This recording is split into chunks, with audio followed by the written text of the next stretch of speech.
stuff? If so, then you can even have them call their parents if they are unsure. But I'm pretty sure if their parents are working and stuff, their parents would claim them under their health plans. And so like what Kyle was saying, if they don't have, there's what's called like the shared responsibility payment, or this payment. The government's saying like, hey, you didn't have health insurance. You should have, and you're gonna pay like a penalty. You're gonna have to pay for the months that you didn't have health insurance. That's what like these boxes are for, I guess, to like mark the ones that have coverage. And if there are exemptions, you can mark the months that they do. I think there's like, which in your 4012, I would probably refer to that as well for the exemptions. Let's see. After that, let's see.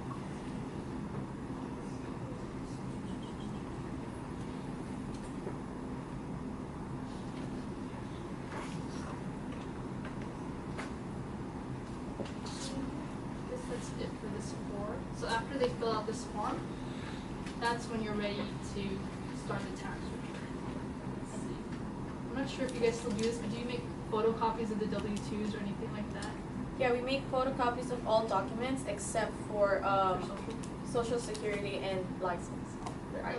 So just their like just documents. Just before you move on, like I just really want to stress the importance of doing the intake sheet with. So what happens is that the client comes in, signs in, and then if it's their turn, they fill out that the intake sheet, that form one, that one. They fill that out. So you grab their documents, right? But once they sign in, you grab their documents, photocopy them. So while you're photocopying them, they're filling this out. So once you're done, they're done. It's very, very important that you go through every single line with them and make sure that there's no check marks on the unsure part. And you also, it's really important you go every single line, because you don't want to be like, you already started their return and the next thing you know, oh, they're not sure if they have that healthcare insurance. So you just wasted 30 minutes of your time when you could have helped someone else out. So we just really want to make sure that every time, the entire time you're with the client is very efficient. So just really want to make sure you go every single line on that intake sheet.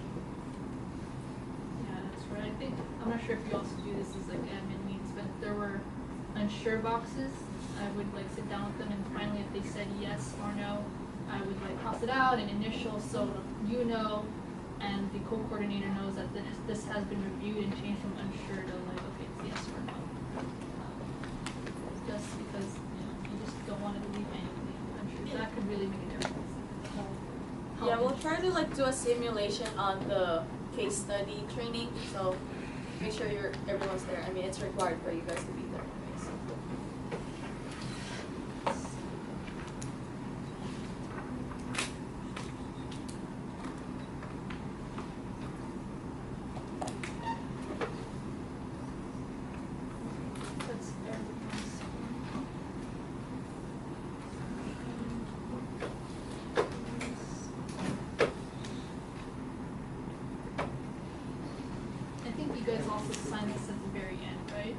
Yeah, the preparer will sign on the left.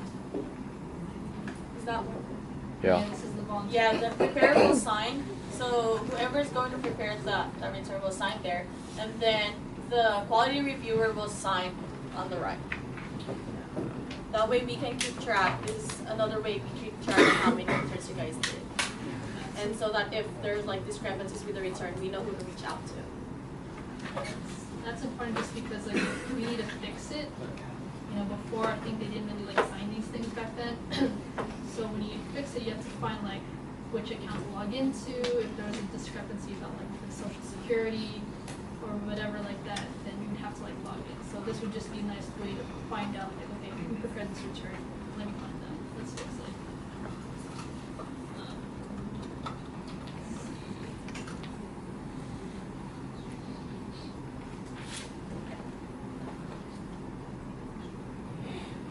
have any questions about the intake sheet at all whatsoever though? All good?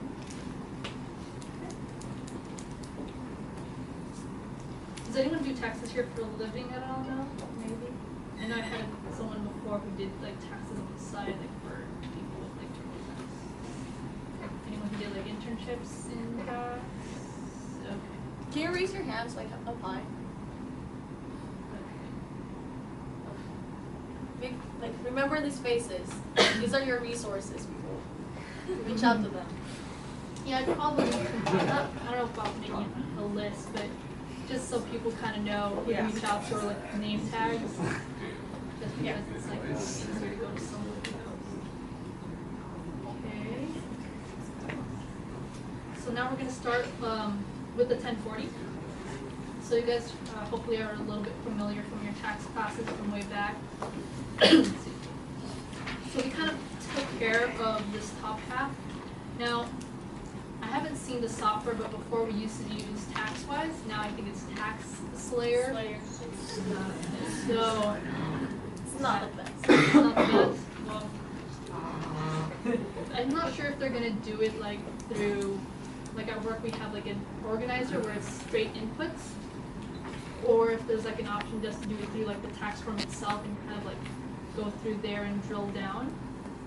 I find it a little bit more intuitive, like drilling down through the forms. I'm not sure if there's that capability. TaxSlayer, the new software, is a lot more foolproof than TaxWise. Oh. It has like it's like questionnaires. Oh, it's questionnaire? It's questionnaires, and then you answer in drop-down menus.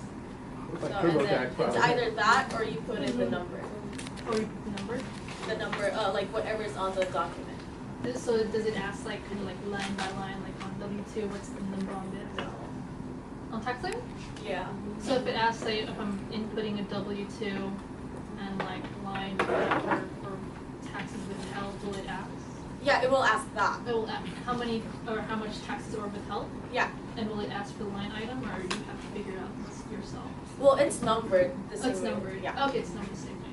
So well, hopefully with this new tax software, TaxSlayer, like I said, you guys are mostly going to see W-2s, I'm assuming. So if you're pretty comfortable with W-2s, in fact, let's just kind of pull one up.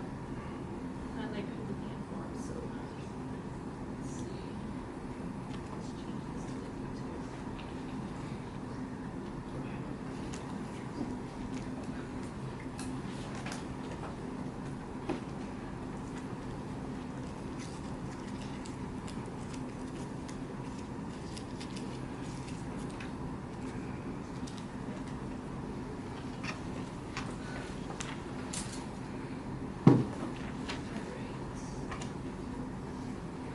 You also had to input like all this information before, right? Kind of like the EIN and stuff.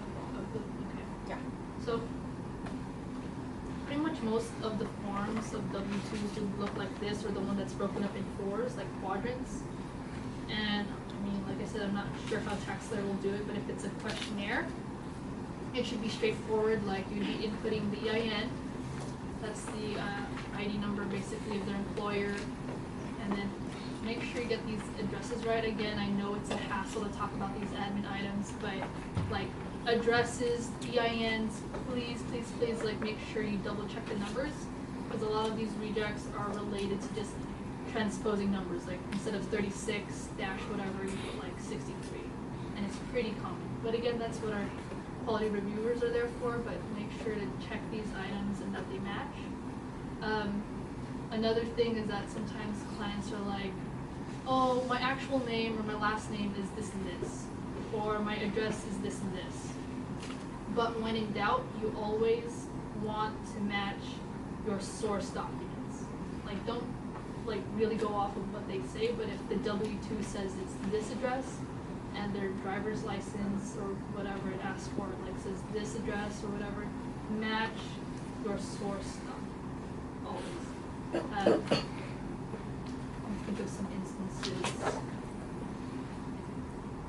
Yeah, if like your client comes in and they said, well, my W-2 here is wrong, I have like an amended one, but can we just like use this right now? Like I'm saying no, like when you have available, please, come back with your amended one, because remember remember that these documents are what's sent to the IRS. And there will be a matching notice, or in this case for IRS, for VITA, a reject if it doesn't match what was sent to the IRS. So if like the address, the wages, the tax withheld is off, make sure you just double check on that. And if the client says otherwise, just explain to them like we have to follow the source document because that's what the government gets, and so we have to match that. And if you do have something that needs to be corrected, then please come back with the document.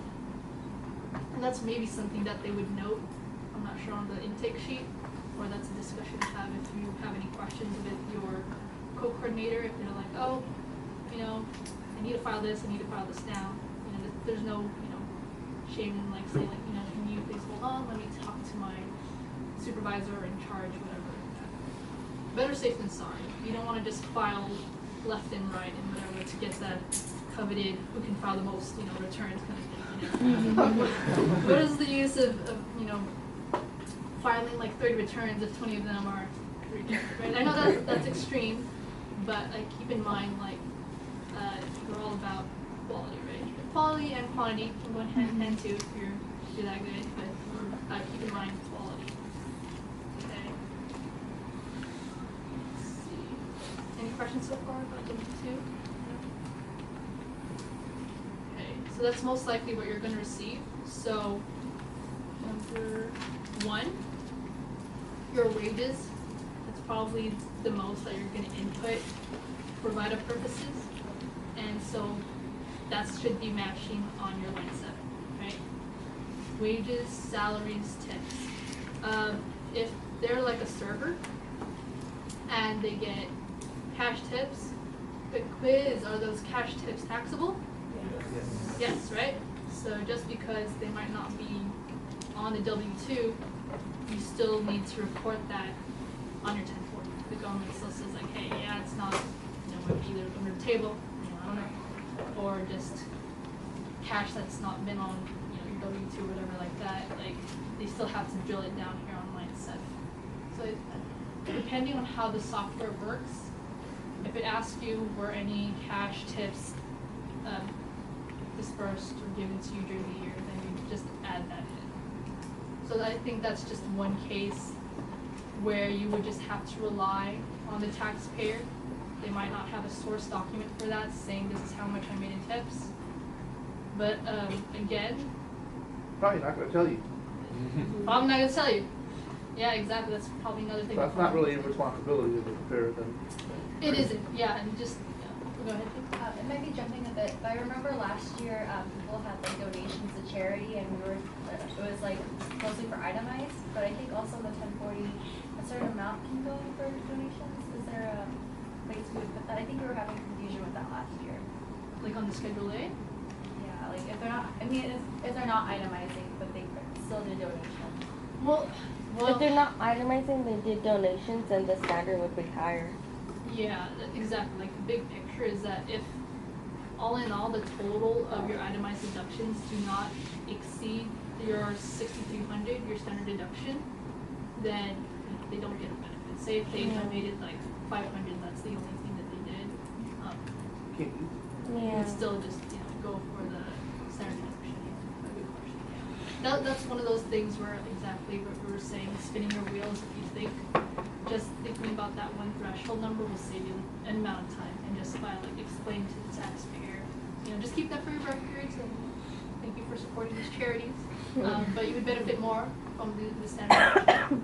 That's why I always think it's funny when all of these charities are like, oh, it's tax deductible, it's tax deductible, and everyone's like running around saying like, yes, this will help me for my taxes. But that's assuming if you Itemized. Yeah. Right.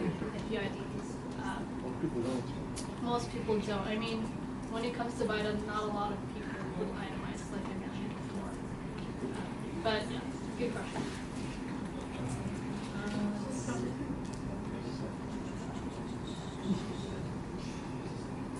Going back to the W-2, I think these these other ones don't really, I guess, I wouldn't say not matter, but for inputting purposes, I'm sure you probably don't need to put these things in as much. But line 2, the federal income tax withheld.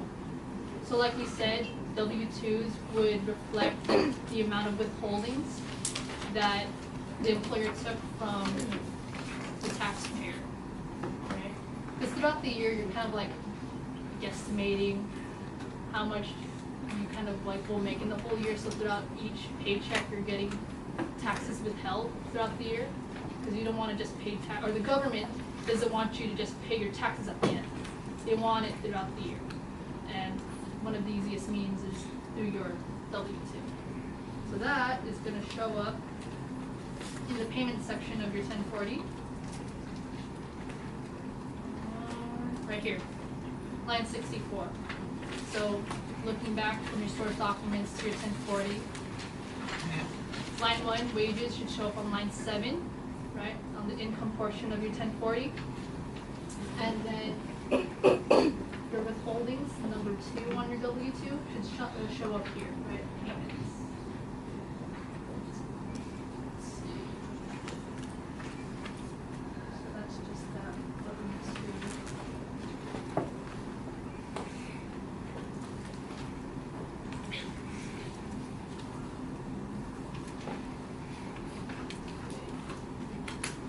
Schedule B. Did you guys have interest in dividends for some clients last year? Yeah, we did. You did, right? So you'll have some people, maybe, I've seen like some students, like they like to invest through their JP Morgan or whatever. They'll have brokerage statements. So stocks or interest in dividends. So you would use Schedule B and Schedule D for your capital gains and losses.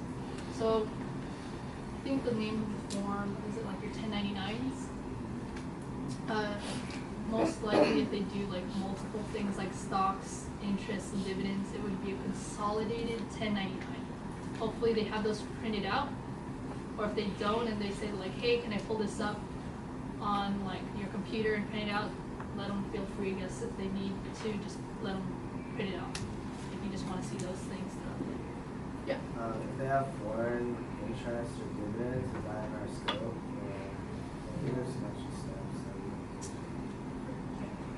Do you guys do a lot of foreign interest taxes? I mean, if it's foreign. Like, because I know there's some on page 2, because I didn't run into a lot of those. Because that would show up under here, foreign tax credit. And sometimes, I can verify, Hmm? but we didn't have any of It those. doesn't happen much. it doesn't happen much, but it At least last year, not that I know of. yeah. I mean, I think it's very rare to see, but there are some cases where like maybe the student or whoever has holdings that are in like foreign countries, and if you pay taxes to that country, and so that income is technically like double taxed in the US, right? So you're like, hey, wait a minute, like I pay tax to another country, why do I gotta pay tax here again? So what the government or the IRS does is say, okay, well, you can get this tax credit, foreign tax credit. So even though you are double taxed, we'll give you a credit to reduce your liability. So like the tax credits we were talking about earlier. You like tax credits because it reduces your tax liability. It's out of scope. It's out of scope? Okay, so, yes. Just to clarify, when we're talking about taking the standard deduction instead of the itemized deduction, are we talking about the items under tax and credit? Let's see. It's itemized deduction. 40. It would be, yes, so line 40, is that what you're asking? Yes, like when we're talking about, like, for example, the tips, or like, not the tips, I forgot what we were talking about, where we said, yeah, the donations, you're like, take the standard deduction instead of the itemized deduction. I was just kind of confused if that's like those items under tax and credit, or is it the items in AG items? It would be this one right here, itemized deductions schedule. Yeah, so actually, you know what, let me pull up a schedule A just so you can see where these forms are like all flowing. You can probably see. you guys have seen a Schedule A before in your tax class, right? I just want to make sure. But that line 40 should automatically flow. Like if Would be a total. your total like itemized deductions do exceed on your Schedule A, like you had a lot of mortgage interest, you had a lot of charitable donations, you had a lot of state taxes withheld or whatever, Medical. then on your Schedule A, whatever the line that's right? So like we mentioned, medical, taxes, interest paid, like if they own a house, charitable. So if all of these total up at the very bottom, 29, and let's say that we're taking, like say the only thing they had in that year was that $500 in charitable donations. And it would total down here, right? There's like nothing else for simplicity's sake. So this line 29, is going to be computed by your software, and it should carry to line 40 only if it exceeds your 6,300.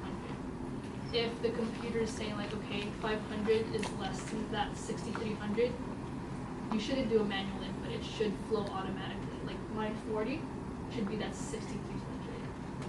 So when we get, for the clients, we're gonna be working a lot with the standard deduction, because that's probably the route they're gonna take, Yeah. and the AGI adjustment. Right. So like, I guess we can like this section off and talk about that. So like, just going generally, how the form works, the first page of the form is like all your income items, right? Like wages, interest, dividends, alimony, so if a spouse gave their other spouse like money and stuff, that's what alimony is. Business income, Schedule C, that's all that part on income, right? And then you have your AGI adjustments, and that would decrease your income, right? I'll go into detail about some of those. But, and then you get to your line item there. So after your income minus some of your stuff in your AGI, you get your adjusted gross income. So whatever income minus deductions, right? And then you have